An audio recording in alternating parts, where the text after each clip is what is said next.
Social media has put people under stress. The youth is like a spontaneous nucleus, like a radioactive isotope. If you don't contain it, it's going to explode. Religion, let's say, is earning money, then it doesn't matter who's going to use you. Okay, and the person who's using you, for good or for bad, he doesn't care. He's giving you money. Well, I hope not, because I'm from the legacy media, and it hurts me a lot to see that the media is the media industry is withering down, or it's slowly dying down. It's not only social media that has to be blamed. Mental health was never talked about. It was brushed under the carpet. Okay, there were issues with people. Okay, but it used to be attributed to things like jinn and magic and this. We interviewed people. There was a small girl that we interviewed, and she was silent with her two brothers. And we said, "Why don't you speak?" So she wouldn't speak. And we asked the brother, "Why isn't she speaking?" He said, "How can she speak when she has buried her father, mother, and her brother with her own bare hands?" That's how the situation was desperate. That's how people were. Eventually, when you die, it's not how much you have earned. It's how you have earned it and how you have spent it that's going to matter more. So in the race for getting this world, do not lose out the real world, which is your friends, your family, your kids, yourself. Close yourself in a room and ask yourself, okay, what have I done? You know that it's missing. You need time for yourself as well. Allama Iqbal, Muhammad Iqbal is the poet of the East. And he'd read his poetry and said, okay, fine, why is this guy so obsessed with the self? Because the self is powerful and okay, then you can do a lot of things outside. The world is running in a jet speed than ever before, and communication seems super easy. Also super easy to shout out their messages to the world. So has the fake news, rumors, havocs, propaganda, and dishonesty. So how does misinformation spread? Who is responsible for this? How can you overcome social media issues? How can you track all those things? The social media is a lot like a substance now. I'm not showing a gun and pointing it in one direction, but do we blame social media for all the mental health issues? Where do we channel our youth's energy? What to prioritize? In the increasingly most isolated world like never before, how to get back the regular human connections? Our bloggers have become the journalists now, and can their influence make an enormous change in the society? What if these billionaires, so-called philanthropists, misuse these online influencers, and who will stand up against it? To get all these questions answered, I had to meet an expert. He is Abdul Aziz Khattak, Bahraini MBA graduate and seasoned journalist, writer and editor, and with over 15 plus years of experience, having written extensively for leading online and print consumer and trade publications in the GCC, oil and gas news, Gulf constructions, Gulf industry, tradearabia.com, travel and tourism news, Gulf Daily News, Gulf Weekly, and more. He has traveled around the globe, which has broadened his perspective, allowed him to learn from various cultures, and positively uses those skills in his life and workplace. So my next guest is Abdul Aziz Khattak. He is passionate about the mass communication, journalism, philanthropy, and so many other areas which he can help us today. We will go through his life, ins and outs of his journey, and try to know about today's subject. Stick around till the end, and we will be discussing a lot on the influence of media is affecting and how we can overcome those issues. And Brother Abdul Aziz, thank you so much for joining me today. It is great pleasure having you. I know the subject might be only one out of so many which you can give a lot of information and knowledge share, because I know also that the ins and depths you have of any subject you can explain in such a way that people will keep listening to you. So, a bit of background from your side. How did you end up on mass communication and journalism, and what are the stuff which led you to this mass communication? Well, thank you first of all, Cazi, for inviting me to your show. Generous introduction there. I feel like a rock star. In 2002, when I graduated from university, I had a degree in my hand, and I was totally clueless about what to do next. And like most youth, I was, confused. I did not know what to do with the education that I had just acquired and finished. And it was it was a science subject. So people gave me different opinions, do this and do that. But there was a friend who said that why don't you come to my city? And his city is the port city of Karachi. It's the largest city of Pakistan, over 2 million people, 20 million people. And it's a vibrant city, volatile in politically alive, socially. There's a lot happening in every street. So I took a train, boarded a train, and after 2 days of my graduation, I was in Karachi, and I started to apply for jobs. Okay, these are random jobs, sales jobs. I even learned forex trading, which I've forgotten, but initially I just Really? exactly. I just wanted to keep foot somewhere so that I could start earning and make a living. Executive secretary, translation, everything I tried. And but somehow it didn't click. And then my friend, who is a journalist, he said, "Come to my office and see if you like this." And said, "How about doing this? News, media." The only introduction I had with the media then was reading a newspaper. I had no clue of how news was produced, how it was sourced. And then I started. I took a test. Okay, the person there at the news, it was a small news agency, a one-room news agency. And he said that I see potential in you, and that was an encouragement. It was the first spark, and said, okay, let me just try this. And then it was no turning back from then onwards. I had no formal training in journalism because I had a science background. So what I did was there were a few people there in Karachi who give these workshops to train new people with non-journalistic backgrounds, training in journalism, the basic training, news writing, the ethics, news sourcing, how to conduct interviews. Yes. It was mostly the print media back then. I'm talking about before the onslaught of the electronic media in Pakistan. So I took that course, and in that course too, the instructors liked my work a lot, and they started to promote me, and they started to, encourage me to apply for different organizations. And I applied for another news agency, a bigger news agency, worked there for 3 months, and then I got my first chance at a newspaper. This is a national newspaper, it's an international newspaper called The News International. For a year and a half, I worked there. And then after that came the biggest opportunity of my life, and that was in the biggest English newspaper for Pakistan called Dawn. And a dream come true for every journalist, whatever age limit, if he ends up in Dawn, it's his dream come true. And I got that opportunity in my early 20s, so I was very lucky to land that opportunity. And it's not easy to work in Dawn. They used to take tests. It's like literally there's an entrance test. So they make you write essays to see how you structure sentences and how you formulate your thought and the construction, everything. And I took that test, and somehow wasn't sure. But then I got news that I did very well, and I was the youngest person in Dawn at that time. So that's how my journalistic career started, and it's now nearly 2 decades now. It's been a very nice journey. You have already the proper background of mass communication. Overall, I can see that you have seen how it has gone through from the legacy to today's social media also. But don't you think that this mass communication, which is creating some kind of behavioral changes, especially with the youth, isn't it? It's affecting so much mental health. See, Cazi, change is the only constant. Every society, every organization, even ideology goes through changes. Okay, there may be big changes, there may be small changes, but that's how humans are.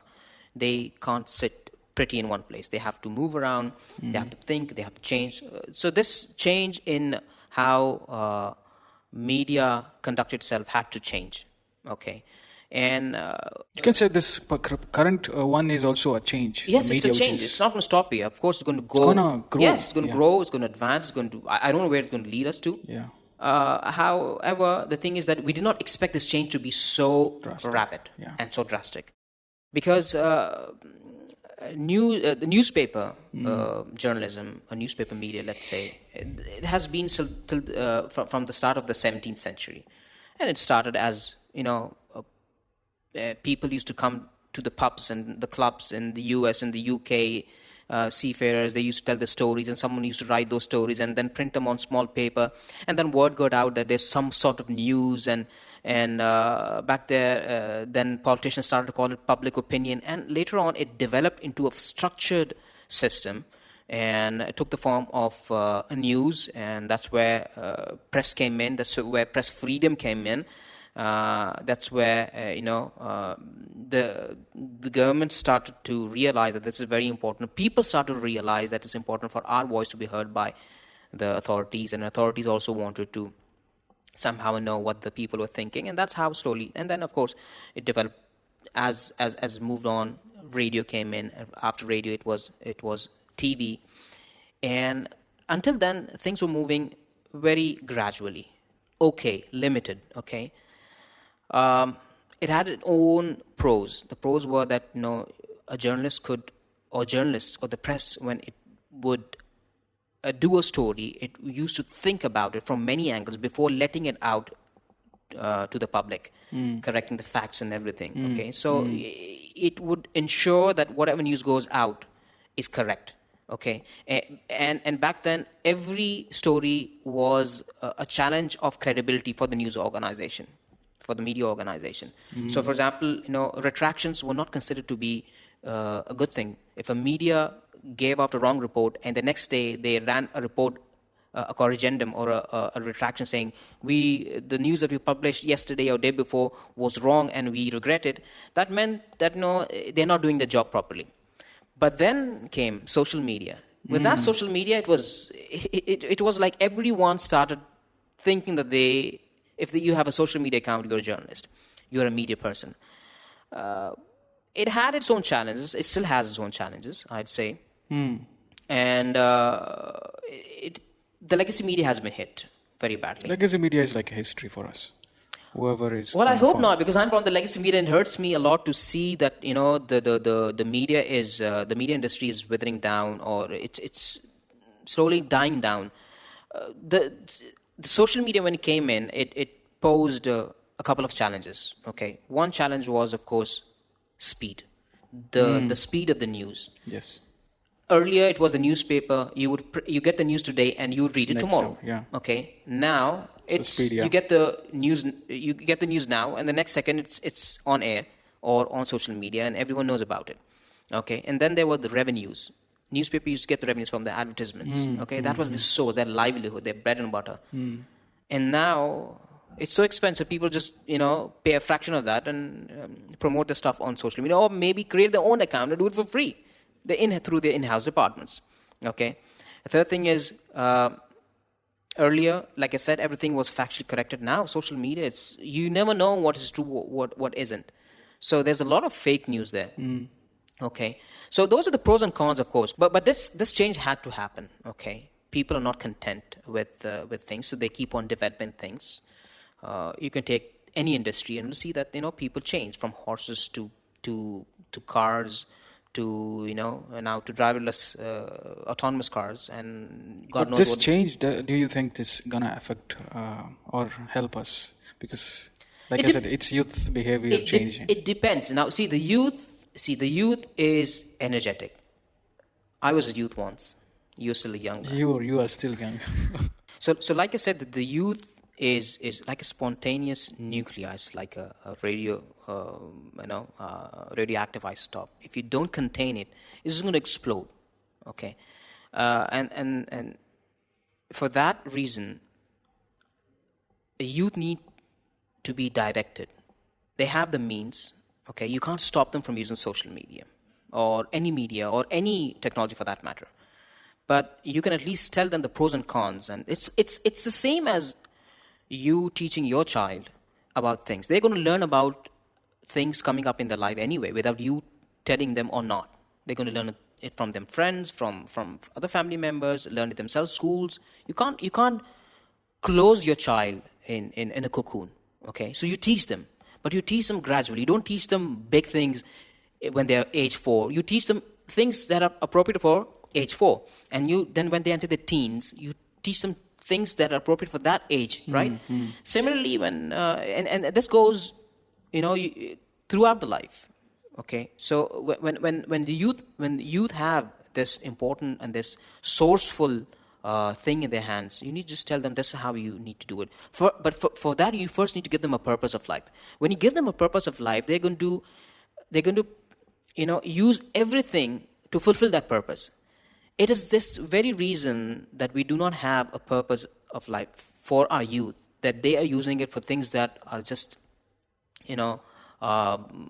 creating more problems than solutions. Interesting. I'll get back to you like how we can channelize them.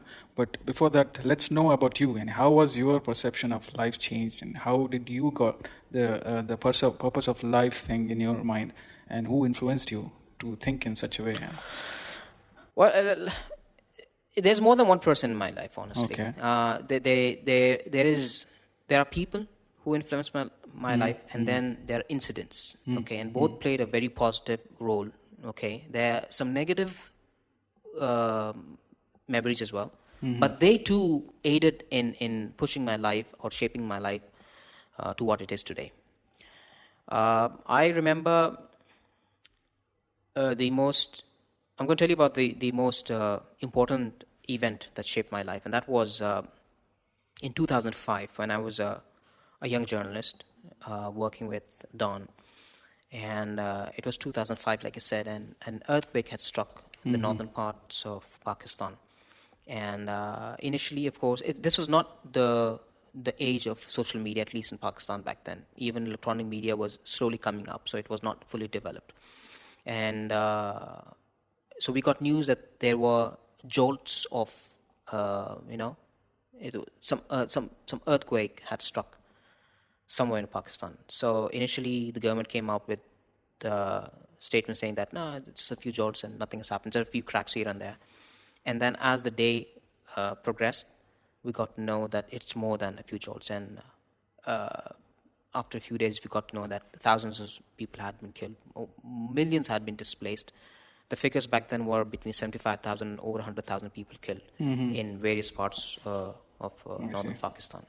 And at that time, what I saw was people rushing to help them with whatever they could. The volunteers from all across Pakistan going there. It was everyone was energetic and enthusiastic and wanted to help them.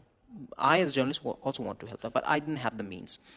So I also wanted to be part of that entire campaign. I wanted also to offer my services to the people there. But I didn't have the means. Okay, I was working full time, and then what happened was, but I had this urge, okay, and I sort of made a dua, Ya Allah, just somehow, if I could go there.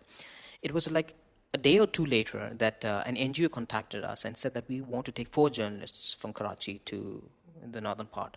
The northern part, of course, is the Pakistani administered Kashmir that I'm talking about, right? So mostly that was affected, and then there was another part in the other northern part of the Khyber Pakhtunkhwa province that was affected. So I and 4 other journalists, we were fully funded. We just went to that place. And the first city that we entered was devastation. There was nothing but devastation. Buildings that had been razed to the ground, people waiting in queues for food ration, ambulances running here and there, heavy machinery moving rubble. It was chaos. And I thought to myself, okay. And reports came out that this earthquake was between 45 to 60 seconds. And I thought to myself, 60 seconds is all I have in this world. That's all I have, right? And should I be working on building things, doing things for my life if it's going to end in 60 seconds? Okay, that was the first question that I asked myself. So is this something that I'm being asked for when I came here? I'm being shown all of this destruction for a purpose, or was it just okay, fine, just a leisure trip? I saw things, I felt bad, went back, and 2.5 days I spent in a city called Muzaffarabad. That was the capital of the Pakistani administered Kashmir, and we slept in the open. They were like aftershocks, several aftershocks in the day. I saw beautiful buildings that have been beautifully kept on the ground. The ground floors going out and the first floor coming down. Of course, you can't use them, of course. But it's like, some superpower telling you this is how powerful I am. This house is beautiful. The first floor is intact, but you can't still use it. And I saw well-off people. I saw educated people standing in line for food ration. I'm sure they were they ate well and they slept well before the earthquake, but you never know what happens, right? And then I went to this other city for a day and a half. I was in that city. That city was worse than the first city. It was a small town, and it was a long stretch of road with of course buildings on both sides, like small towns. Usually the businesses are on the main road, sides of the main road. They flank the main road. And from the start till the end of the main road, all I saw was devastation. There was not a single building that stood on the ground, and it was a scene from a Hollywood movie. We interviewed people. There was this small girl that we interviewed, and she was silent with her two brothers. And we said, "Why don't you speak?" So she wouldn't speak. And we asked the brothers, "Why isn't she speaking?" I said, "How can she speak when she has buried her father, mother, and her brother with her own bare hands?" That's how situation was desperate. That's how people were. They had to pull their parents out of the roof that had collapsed at their home, and everyone was busy with their own things because they had to look after their own dead people and injured people. So they had no one to go to, and these 9, 10, 11-year-old children, 3 of them, 2 brothers and sister, they had to bury them, their parents and their sibling themselves. That gave me that taught me so much. That incident, that one incident, still, I reflect upon every now and then. Okay, I said, well, if Allah subhanahu wa ta'ala gives me a chance, I'm going to work to help people. And of course, like humans are, I forgot. Years passed. I came back to Bahrain. This is where I started from. This is where I was born and raised, in this country. This country has given me a lot. And when I came back, of course, I joined the English newspaper, the national newspaper, the Gulf Daily News. I worked for a year and a half there, and then I moved within the company to a trade journal called the Oil and Gas News. I'm the editor of the Oil and Gas News now, currently. In 2011, of course, there were riots in Bahrain, and that's when we got the first case. There was this guy who had been injured in the riots, and he needed help. We started. Okay, me and a few girls. Imagine the sisters in the Muslim community are more active than the brothers. Okay, I have really, hands down. I have seen also. Exactly. So I said, what can we do? I knew no one because I was coming from Pakistan and I knew no one here except for my family, my parents and my siblings. But we started. The good thing about this field is, when you start to help people, things fall in shape. Okay, they fall in order. Help comes, and that's how God has, Allah subhanahu wa ta'ala has. People haven't seen the miracles like that. Wallah, I mean, I've seen it firsthand. Yes. I've seen it firsthand. So, and then, it's like I got a taste of it, and I really loved it. When you put a smile on someone's face, that's the best thing you can do. I mean, a person, it's like Allah subhanahu wa ta'ala is asking you to do His work. What could be more satisfying than you helping the creation of the Creator? Okay, a person comes knocking at your door and says, "I need help," and you help him. Okay, that's how it is. That's the satisfaction that it is. So this is what changed my perception of life. Now, whenever I do anything, I keep this thing in mind that there has to be a small part of involving others, helping others. Okay, I can't just say it's all for me. No one should say that. It's not for you. Okay, it's for other people as well, whether they are relatives or not. Okay, whether you know them or not, whether they're from your religion or not. If they're in need and you can help them, help them. That's how I. So we are going to move on and talk about the subject, because this is how you have been developed, evolved. And now, of course, I'm not keeping the gun on the social media stuff and talk or blame the social media. But we have to just to think how it is affecting and how can we overcome this mental health issues. It's true that we cannot deny the fact that it is really affecting the mental health, and it is becoming a talk of the town thing now. Recently, it is too much. People are realizing also that mental health is becoming an issue when it comes to social media, especially who are successful social media influencers. Now, how do we overcome that with the history of legacy media which you have? You might have seen the history also, such things. Well, I haven't seen the whole really? history. Okay. But there were similar situations. You don't need to live history to know about it. You can read about it as well. So books teach you a lot. Okay, and you can talk to people who have actually lived those events and gain the information, the knowledge for them. That's how, by word of mouth, things are traveled, move from generation to generation. When it comes to mental health, I think mental health has always been in society. It's that we never talked about it. It's not only social media that has to be blamed. Mental health. Mental health was never talked about. It was brushed under the carpet. Okay, there were issues with people. Okay, but it used to be attributed to things like jinn and magic and this. As Muslims, we believe that there is magic. Okay, that can be done. There is things or beings called jinns or unseen creatures that can affect you. We do believe that. But I'm not going to lay the blame squarely on those things. Something has to be of my own making, okay? I don't do things properly. We're maybe not raised. Maybe the society has issues. Maybe there's unemployment. Maybe there is disease in society. Maybe there's oppression in society. All that shapes people, okay?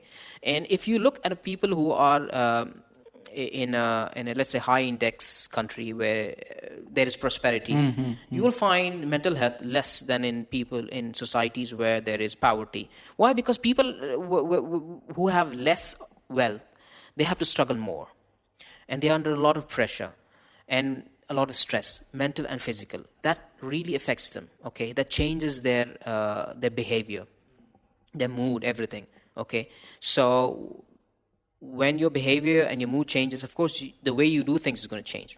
Okay? So now when we look at social media, when we bring this thing to social media, the same thing. Social media has put people under stress. What is that stress? I have to put this post on social media. I'm talking about the common man. I'm not talking about the media just yet, okay? The media is a different thing, okay? It is in a different race. I'm talking about the common man, okay? Yeah. Which is the largest segment of the population, okay? The media is just a fraction. The large section is people like me and you who use social media for putting posts. I need to get likes. I advise people to watch a few documentaries. One is A Social Dilemma and the other is Childhood 2.0, which will give you a very good view of how social media works and the addiction thing in it, okay? It's like a substance. Yeah. Yes, exactly. Yeah. It's like any addictive substance. Yeah. But the thing is, you don't realize, and you are there on your phone or on your iPad, on your device for like hours at an end. So this documentary was asking a few school kids in the US, how long are you? And how long are you on social media every day? And no one answered less than 6-7 hours. Some went up to 14 hours. I mean, if you are there 14 hours, what time do you sleep and eat? What does that do? That affects your brain. We as humans need rest. We need social engagements. We need entertainment. We need people, right? Yeah. I can't just be hooked to a phone and think that this is everything. I got 1,000, 2,000, let's say 100,000 followers. How many of them are relatives? How many of them people know? And God forbid if you die, how many of them are even going to know? I know of accounts, I'm sure you do too, of people who have died, but the social accounts are there on media. I mean, there was a person who died a few days back, and his previous tweets come on my timeline, and he's dead. Who knows? Who cares, honestly? Okay, that's that. So you need to understand the reality between this unreal world, this imaginary world that you think is so real, and the actual world that's outside. The actual world is your friends, your family, That's the thing. The perceptible world, the tangible world, okay? The real world. Yeah, exactly, the real world. Yes, I can touch the table, it's real, right? But people don't understand. Why? Because social media has given you it has given you a false sense of accomplishment. When you post something and you get 2 or 3 likes, the very common basic user, okay? He thinks that he has accomplished so much, and then he's going to want for more and more and more. And when that doesn't come, he's going to feel sad, then he's going to go into depression, then maybe a nervous breakdown, and you never know what happens. You can even have heart attack. People have, as young as, 9-10 years, have had heart attacks. I don't know what the reasons are. I can't fully attribute it to social media, but yes, social media is, or these things are, potential, let's say, agents of that drastic change. How about like these vloggers becoming journalists? Now there was kind of ethics, and like you said, even the normal course which you took in the beginning, you said they taught you like how to do it and what are the ethics and how there are the limits and everything. What is the limit for vloggers, Yani? Well, where is the regulation for that? Initially, let's see, in the beginning, we said that social media has given everyone a platform to speak, to write, okay, which is not a bad thing. Everyone needs to express himself. It is the basic, let's say, one of the basic rights, okay, that is recognized in many countries around the world. You have the right to speak and express yourself. No one can take that right from you, provided you do it in a way that doesn't offend others. Okay, there's a limit to freedom, which we need to understand, and that definition of freedom changes from society to society. It is influenced by societal values, by the faith that the majority of the population there holds. It's those are things that, or by the governments there. Okay, so a lot of things influence that. Social media has given rise to a lot of influential people. Okay, people who are unknown, but now they're influential. They could be vloggers, they could be influencers. Are they journalists? No, they're not, first of all. Okay, and why they aren't? Because journalism is not just putting information in, before everyone does.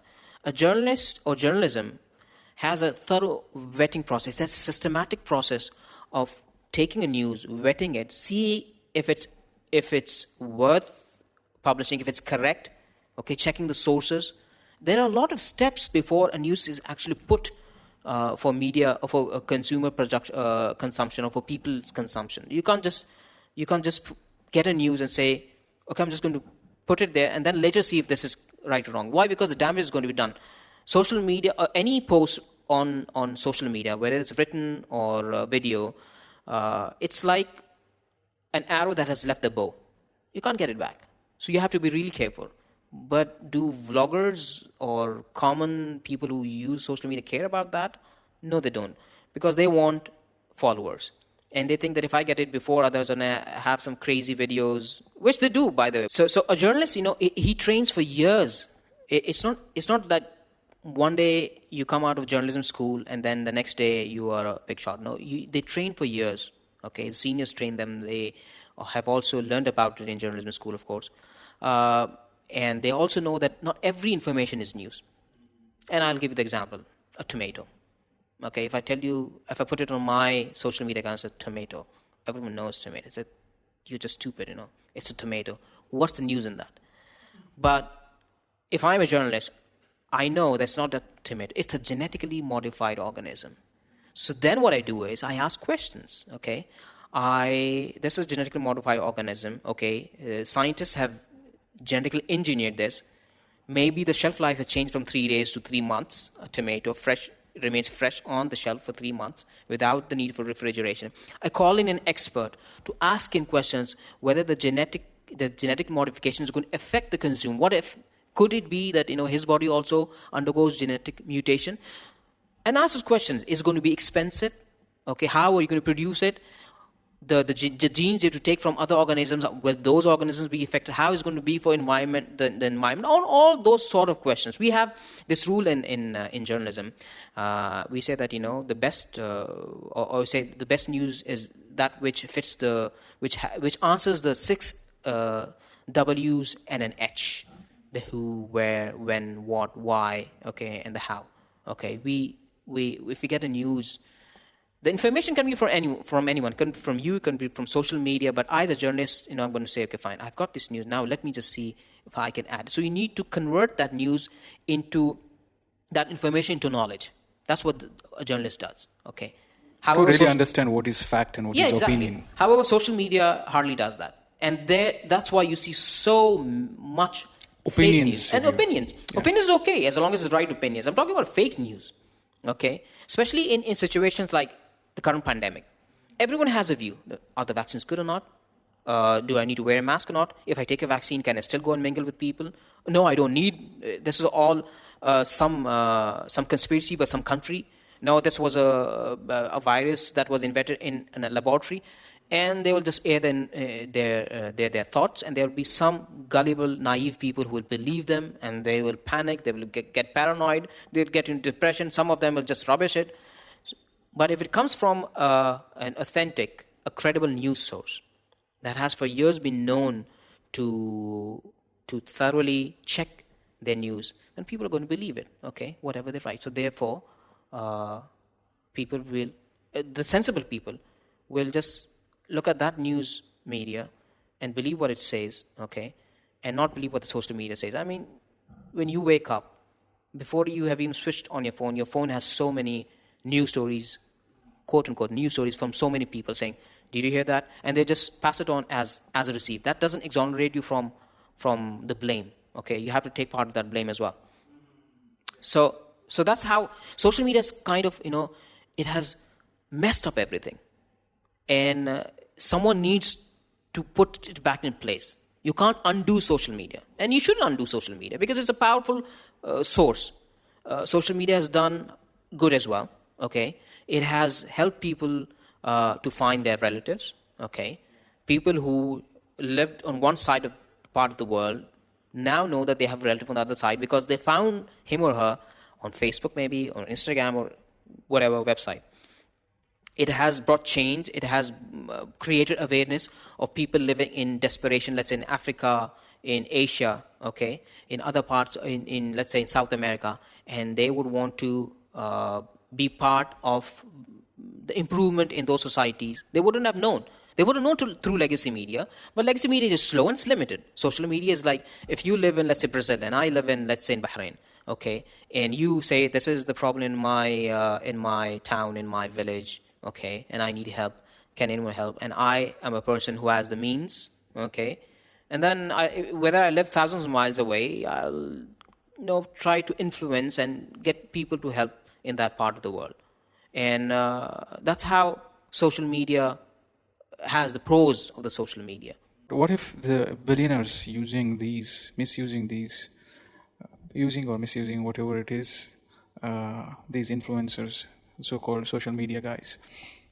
Because social media people, in future, I see that there is, in a positive way, that they can be a good source of change in future for in a global level or any country if there is a requirement of change. So, but what about people who call the so-called philanthropists, billionaires, misusing them for their own things, their own publicity or advertising or whatever the ideas they want to bring in? So that can be possible also. Now, how do you find out? How do you stand up for that? Everyone wants promotion, okay? These people that you talk about, these organizations or individuals, they used to promote themselves through legacy media, through advertisements, through TV commercials. Yeah. Then came in social media. PR firms were there as well. Yeah. And then, of course, social media created this new phenomenon of influencers. These influencers have worked very hard to create a large following. What they do is they promote. They're not journalists. Okay, yes. They promote. They are promoters of an idea. They're promoters of a product. So of course, people are going to use them. There's nothing wrong with that.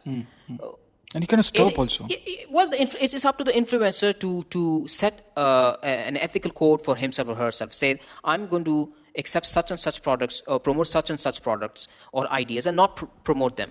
But if he or she opens himself and says, I'm just going to earn money, and if that's your religion, let's say, just earning money, then it doesn't matter who's going to use you, okay? And the person who's using you, for good or for bad, he doesn't care. He's given you money. He wants the job to be done, okay? The same way that he would have given a job to a PR firm. What do PR firms do? They are loyal to their customers, okay? Yeah. And they're not loyal to the truth. The customer is going to say, this is glass that can do. It's germ-free, and it might not be. And the PR firms is going to note down the same thing. It's a germ-free glass, and it wipes itself off. I don't know, some sort of example of that sort. Influencers will do the same thing. It's not PR firms, of course. They are organizations. Influencers are individuals who have gathered, like I said, a large following, and they're now being used to promote that stuff to their followers. Okay, that's what the influencers. So now, whether these big, rich organizations or philanthropists, they use them, it's subjective. It's why do you want to use them and how do you want to use them. If they want to get their word out, it's okay, perfectly fine. What if a billionaire or a rich person, or let's say even any person who has money wants to get a good idea outside? It's perfectly fine for him to hire the best source out there that can get his word to the world in a short span, quicker, in a more, let's say... Manipulated also. Well, they can manipulate. I mean, manipulation has also been... I mean, that's influence happening, right? Well, manipulation is... Yeah, you can manipulate. Who is going to get this idea? Like, people are already like bombarded with so much information, and they don't know which one is opinion and which one is fact now.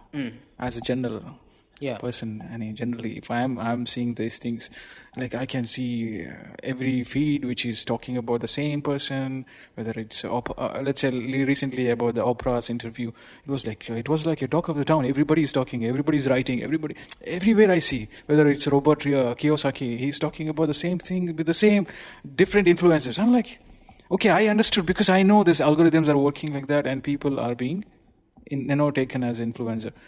So the general person, this awareness needs to be on the societal level. People need to be told that we can't stop you from using social media. You won't, but do it responsibly, right? You just don't go on spreading misinformation. That can really hurt someone. Would you like it if someone spread wrong information about you, your family members? You wouldn't like that. Like, we have paparazzi, whose only livelihood is to just stalk people, celebrities and royals and politicians and those sort, and they'll just make up some story, create some scandals. Celebrities have their own life, right? Whatever they do, let them do it. The royals or maybe politicians. Everyone has a life. In the end, they're human beings. They want some peace, but they can't find that peace. Why? Because every time they're stalked by these guys. Yeah, social media, everyone has become a paparazzi. Every news, they're going to pass by a road, they see a road accident, tuck, tuck, tuck. Okay, there you go. I saw an accident. Okay, fine, that's fine, you saw an accident. But what about it? Do you really give me more information about it? Okay, accidents happen everywhere. How did this accident happen? When did it happen? How many people were injured? Was there anyone killed in that accident? Those sort of things. And then, a legacy media, what it would do is would trace the entire family of that person, the victim in that accident. They give a human element to that story. This person died leaving behind a wife, kids. Here are the kids. They will keep on developing that human interest and tell people, you shouldn't be driving while texting, or you shouldn't be driving without a seatbelt. So that's how legacy media works. So social media is just about sensation. Just create sensation, a hype, and that's it, whether it's right or wrong. So we need to tell people. We need to create that awareness. That awareness needs to be on mass. It's a massive level. It has to be a massive level. Only why? Because social media has entered a child as small as 4 or 5 years. My daughter, she's 10 years old, and she said that my classmates have Instagram accounts. I don't have an Instagram for my daughter. I won't give her an Instagram account. By the way, if you watch that documentary, the Social Dilemma, these are people who are ex-Google, ex-Facebook. He asked them, will you give your child a device or let him open a social media account? He said, no. And these are people who actually worked on those Facebook and they won't allow it. Why? Because they know that I have created a monster. And I can't let that monster enter my Steve house. Jobs also did not give his... Well, no one would. So people need to realize. So what is the awareness? Telling them, people, watch this thing, know this thing. Research papers of people getting addicted, people going crazy, they can't handle themselves, So awareness, that's the only thing I can say about it. It's an important thing. Awareness to make people responsible. Exactly. Especially with regards to media. Yes. I think schools and colleges or teachers, parents. From the home. Start from the home. Start from the home. Individual level. Yeah. Individual level, the mother and the father need to sit with the kids. Okay, today you are old enough to get a phone, but listen, these are the things. This is the thing that you can do, and these are the things that you can't. Otherwise, if you had, it's a recipe for disaster. This thing in your hand, it has ruined the lives of adult. Forget forget young. I mean, I don't know if this is the platform to say, but people have messed up and gone the wrong way, addicted to some wrong stuff on the internet as young as 9 and 10. And I'm telling you this from experience as in people have told us. When it comes to like social media is already messing up things. So now how do we prioritize and channelize our energy? Well, you have a timetable for everything, right? You sleep on time, you eat on time, you work set number of hours. So use social media for set number of time. That's the only way you can do it. I mean, as guilty as charged, I can't do it. It's very hard, but we have to. We have to set a time. When we live in the same house, we are siblings. When we talk, we shouldn't be holding our phones. When we eat, we shouldn't be holding our phones. Okay? Some etiquettes for those things. Well, you have to work upon it. Okay? So when that habit comes into you, you're going to take it on forward when you go to university and then when you go into a professional life. Otherwise, if you are in a meeting, you're holding a phone, you can get fired, honestly. Yeah, people say, you're not paying attention. I need results. But how can you get results when you hook to your phone? Unless it's a media tech firm, that's a different thing, of course. Even then, they would, if a meeting is a meeting, right? They wouldn't be talking about their platform now. They were talking about advancing their platform at that moment. So you need to really pay attention. So there are a lot of things that need to be done. It's, we need to talk about this more. The more we talk about it, the more people will get to know we know about the problems, because it's a multifaceted thing. It's not only, it hurts behavior. Your physiology is hurt. Your psychology is hurt. Your relationships are hurt. I mean, so many things have been damaged by this thing. Let us not make it seem as if it's a bad thing, but it's bad when it goes out of hand. And anything can go out of hand if it's not handled properly. A knife. If I give you a knife, you can either butter toast or you can kill a person. God forbid. Or kill yourself. In this case, killing yourself. Social media, I'm using the knife to kill myself. Okay? Yeah. So we need to take extra caution. I think most of them should talk about these things. It's a serious thing. Hard talk, yeah. They need to talk at home. And there's no age to start to talk about this. Don't think that your 4-year-old is very young. He knows how to switch on the phone. My son, who's 4 years old, knows the password to my pattern password because he saw it once or twice. Yeah. Photographic memories these guys have, right? God. And they said, I know, and if you put a number code... Without password also they can open the camera. You know that? Yeah, of course. That was like shocking to me. Even, man, there is in Google there is some kind of like, if internet is not working, the crocodile is standing there. Yeah, yes, exactly, yeah. It's a game. Yeah, you can play with that. I know. I did not know this. I didn't know that. My daughter told me. And my son showing, how old is he? He's just 3.5, 4, I think, at that. And he's playing with that. I'm like, wow, man. My daughter told me. I said, do you know what this? I said, well, this means that the internet is down. I said, no, this means that this is a game. Show me. I wouldn't have looked. Why? Because, see, kids, they like to explore. Yeah, a curiosity level. Curiosity is there. They like to explore. But what if they explore the wrong things? Can you handle the ads that come on the sites? Okay, maybe you have visited some site, not a wrong site, but something to do with your work. Now the algorithms are going to give advertisements related to what you had seen. What you were seeing, and but maybe they'll not be appropriate for the kids. Okay, and if they're going to ask a lot of different things. My daughter asked us a few days back something that had appeared in the legacy media. Even the legacy media needs to take. Yeah, they need to be very careful what. It was a sentence that we usually don't talk about. So my wife called me at work and said that this is what she's asking. I said, well, okay, we'll talk about when we get home, because I have no idea how to handle this at this moment. Why? Because I'm at work. Later on, of course, she's a counselor, so she knows better how to tackle this, but she wanted my input.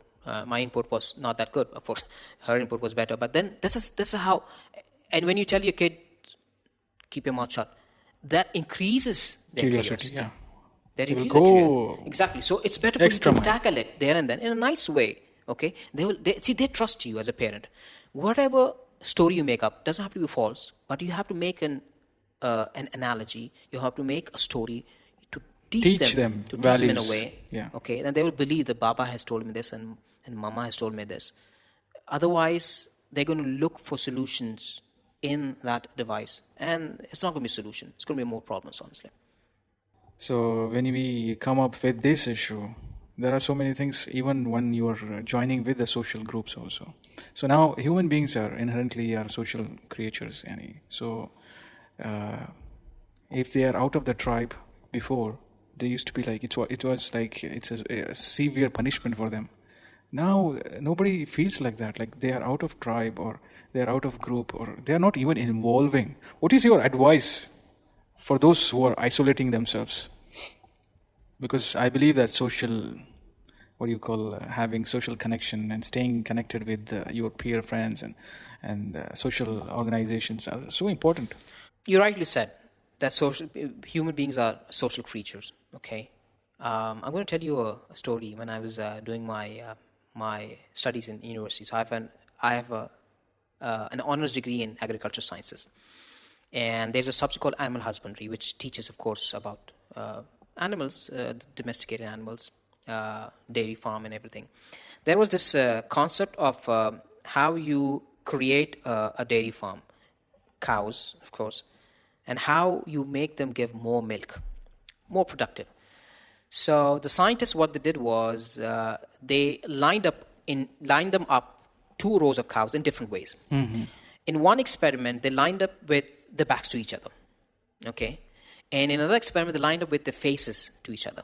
And they saw which cow or which set of cows produced more milk. The ones with the back produced less milk than the ones with the faces to each other. Why? Because they were seeing each other. They somehow, got happy seeing each other. So that made them more productive. Really? This is an experiment that was done with animals, okay? We call them dumb animals, okay? Yeah. They might be intelligent, but we call them dumb animals because they can't speak. We are not like that.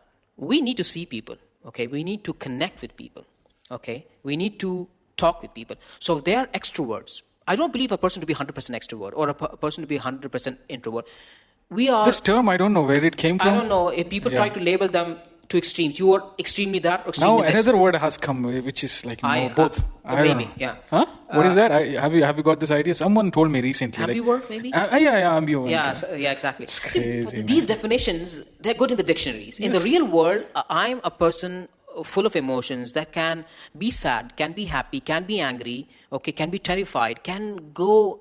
I need time alone, and I need time with family. I need time with a group. So you need to tell people that no, it's okay. If there are people you find that they are in their own cocoon, okay, whether it's because of social media or without social media. There are people, even before social media, people used to have fun, or they used to be happy, lonely. They were not happy, but they were scared of going outside. It's up to people like yourself who are very socially engaging to bring them out.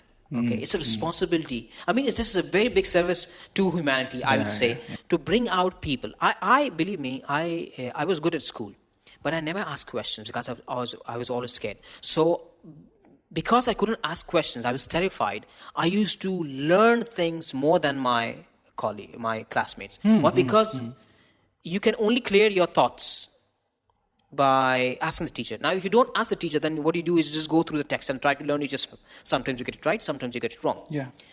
This went on till I entered college. In my second year of college, okay, or high school as they call it in some countries, that's where I started to open up. And when I got to university, in the first year was okay. In the second, third, fourth year, I was completely social. Okay, it was not because of me. It was because some people dragged me out. I said, "Why are you in your room? Let's go and have tea. Let's go and have, play some sport. Let's go to the masjid together." So when you feel you're walking with a group, you feel happy. You're walking with a group. You feel protected. You feel you're being listened to. Okay, you feel that you're not being bullied. So that brings the best out. Every human being is created special. Okay. You're really special in this, man. Well, I wish I could take more of this alone as a subject. I look up to you, honestly. I mean, let's not praise each other, but the thing is that there are a lot of people who do. In my home, my wife is the wiser person. Okay, I learn from her. Okay, As much as she thinks she learns from me, I learn from her. Okay, that's not to brag about my wife, and people think that you have to praise her. No, but she actually is, and you or maybe other people in society are they will testify to that yes, she does that. So How do you guys do it then? When she got married, her first what do you call that, introduction to this country was marriage. That's it. She came to this country when she got married. Before that, she used to live in Dubai. Yeah. And when she came here, I said, we need to make our own circle of friends. I have friends and I have family, but I need to make a circle that is more understanding, who I can relate to, same wavelength. Okay? If family is okay, you love them, respect them, everything. But sometimes, you don't share the same thoughts. So you can't leave them. You shouldn't leave them. It's haram, honestly. But at the same time, you make your own social circle where you can sit and, intellectually engage them, each other, learn from them and teach them. So we said, okay, well, how do we do it? And she said, okay, fine. What we'll do is we'll do Eid parties.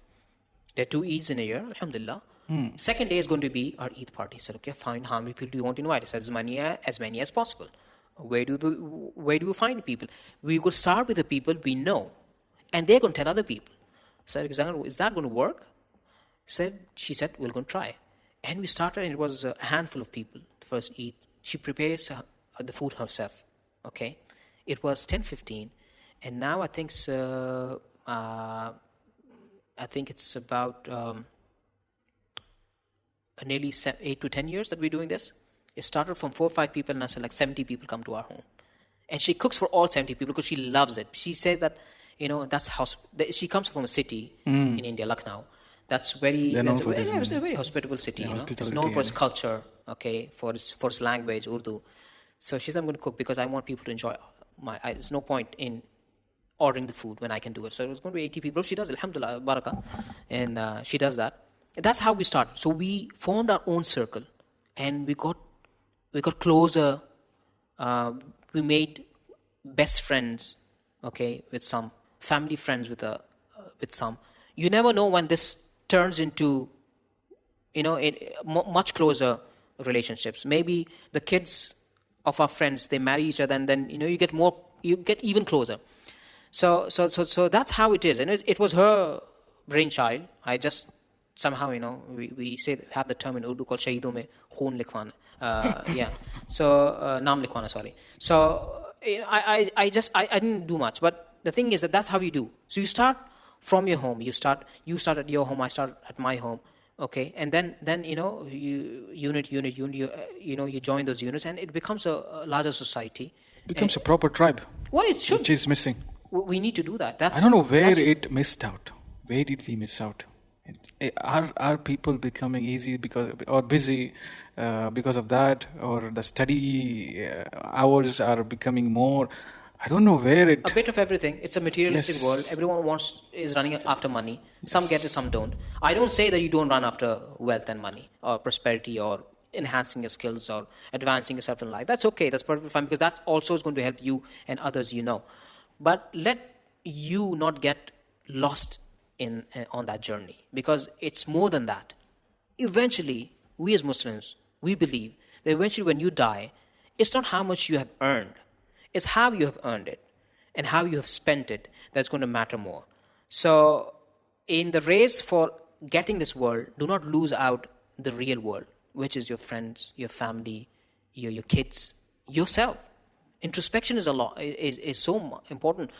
Close yourself in a room and ask yourself, okay, what have I done? You know that it's missing. You need time for yourself as well. Allama Iqbal, Muhammad Iqbal is, the poet of the East. He dedicated his poetry to the concept of khudi, self. And he'd read his poetry and said, okay, fine, why is this guy so obsessed with the self? Because if the self is powerful and okay, then you can do a lot of things outside. You find strength in yourself first, and then you find strength in your family, and then you increase the circles. Yeah, it's a ripple effect. Yes, it's a ripple effect indeed. Yeah, that's a good word. Yeah, that's it for the discussion part. But with the rapid fire questions, we would like to know more about you. So, describe yourself in 3 words. Oh my God, it has to be negative. Why?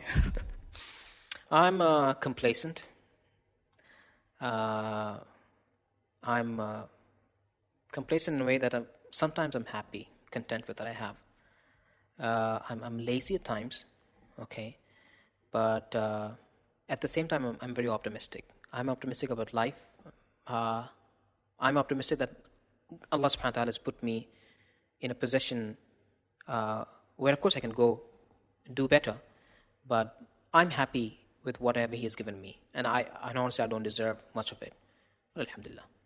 So keeping rapid fire questions with word and not more than 5. Okay, fine. Just I did not tell you. Okay, great. So it's okay for first one. It's okay. Okay. So what is the biggest challenge you have overcome? If you can put it in 1 word or 5 words. What's the biggest challenge? I think life itself. Life itself is a challenge. And I overcome it every day. With the help, of course, everyone. I can't do it alone. Which book has been most profound, made effect on you, other than religious books? There was a book that I read in university called The Alchemist by Paulo Coelho. It was my first book. I have a lot of books at home, but I haven't read much. But that it's an inspiring book, honestly. Mm-hmm. What makes you feel alive? Looking forward to life. That makes me alive. Tomorrow makes me alive. How do you want to be remembered? I want to remember a good person. The minimum. What are you most grateful for in your life? My wife and my kids. How long does it take you to trust someone? Okay. I would say it takes some time. But I can trust a person. I can give you for a follow-up one, because you are especially into when it comes to helping people, charity and all philanthropic work. Well, that's a different trust. That's Okay. that's entrusting. That when people entrust me with their wealth, and in that case, I have to go the extra mile to check. Yes, Yeah, that is the distinction we have to make. Yes, but when it comes to my personal giving, then I would just give it. Okay, but if you give me something and you trust me with, then I have to be extra careful. I'm the ameen of that trust. What is the one thing which annoys you the most? Negative people. Wow. Negative people. Negative thoughts. Life is hard. It's not easy. But if you crib about it, it's not going to get any easy, right? It's not going to get easy by saying it's okay, but at least, you can't just crib and say life is hard. You can't hold on to the past. I said, do not hold on to the past. If your past has been bad, it's okay. You can find a better future. Work for it. What are the 3 skills you wish you learned it before? All that I learned now, I wish I could do it better. Whether it's speaking, writing, connecting. Because these things have helped me a lot with who I am. So I need to learn more. I'm still not even halfway there. What is the one thing which you love most about your wife? Oh, you're going to get me into trouble if I say just one thing. One thing. I love her mind, the way she thinks. She has beautiful thoughts. That's thoughts, memories. She gives me memories every day. So something that I can keep on. I'm going to interview her. No worries. Go ahead. So just to check, outside of you, how do you see Pakistan, Bahrain, and or we will have it like West, Middle East, and the East. This pandemic has really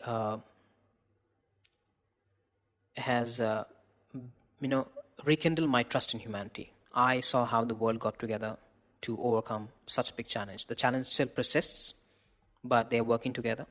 Vaccinations, trials, everyone is working together. And I have learned humanity in this. East, West, Middle East, whatever. They're humans at the end of the day. I say, wherever there's humanity, there is hope. So I'm starting to take out those negative words from my dictionary. A word called hate. You might dislike someone, but don't hate someone. So I'm trying to take those out. So these are things that I'm learning. I've been to different countries because of my journalistic work, attending conferences and exhibitions. And every time I go to anywhere, it's mostly to Europe and the Far East, I try to talk to people there to see what they can teach me, what culture, what understanding, what ideas they have, okay, the mindset.